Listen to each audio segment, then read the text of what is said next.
potentially a lot of one's time. With all the other commitments you may have, how do you ensure that you're given this position due diligence? Well, first of all, I do insurance. And it really doesn't take a lot of my time anymore as far as, 40, 50, 60 hours a week. I've got plenty of time. I can rearrange my schedule to go to any county meeting or town association meeting or whatever it takes for the constituents. At this stage, I got a couple years left of doing the insurance that I've done. So. I'm retired now. Doesn't mean I have a lot of time. I don't. I'm always busy. But I think I got into this with eyes wide open. I've gone to some board meetings and several board meetings since I decided to run, and I think I learned some things from a time perspective that made me realize this is going to be a time commitment. It's a great question. I think it's a very fair question. But I'm still all in on this. I think the town needs some fresh eyes, some fresh perspectives. So whatever time is required is what I'm going to give it. I'm going to defer that answer to my wife at this point. I obviously am only running, and I'm not running just for the showboats of it. I've put in a fair amount of time in doing my homework on all of these topics and putting together information. I am an analytical, pardon my French, is hell person, and I don't stop working on something until I've answered the question, turned around, looked at it and said, okay, where can I poke holes in this thing? Figure out the answer to that one. So that when it comes time for decisions to be made, that they're as informed as possible. So, I've got younger kids. At the same point, I like to stay up late. There's a lot of times that 2 in the morning is not out of the question before the plug gets unplugged. And realistically, after being elected, I don't think that that's really going to change much. Thank you. Anyone else questions? I have a question whether or not the three candidates, my name Jim Rowland, South Shore Drive, Blue Spring Lake. My question is, are the three candidates aware of how much of the revenue that comes from Blue Spring Lake, what percentage of that revenue for the town for the year comes from Blue Spring Lake? I'd ask each candidate. I'm not 100% sure. I live in the lake, and I'm not 100% sure. Can I finish? Go ahead. I do believe it is a significant portion of the valuation, but I don't have the exact figure, percent, or number for you. Okay, I'll answer my own question. Josh? Price is right. I'm going to go with 64%. He's very close to correct. And you don't get that much representation for it. Now, I'm not saying that's good or bad, but my point is, when you are putting that much of the revenue into it, you should have a very strong interest in how it's being spent. That's my point. Thank you, Jim. And I'll add a comment to that. That's another reason why I decided to run, is because the lake needs representation on the lake. So that is another real reason that I committed to this. Thank you. Follow up, Jim? Follow up with another question if you want me to.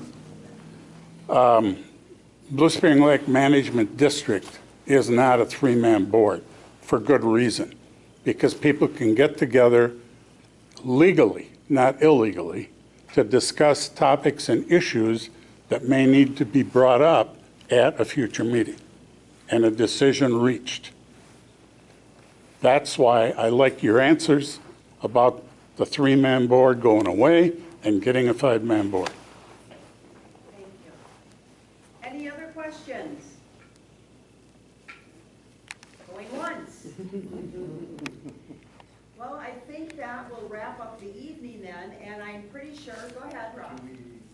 I was gonna say, if we're gonna wrap up with questions, they may have a conclusion they want to address, and I'm sure, or share, and I'm sure that afterwards, if anybody wants to wrangle them in the corner for a one-on-one, I'm sure that they'll hang around. I heard Josh is up till 2, so. Because his wife gives me that look.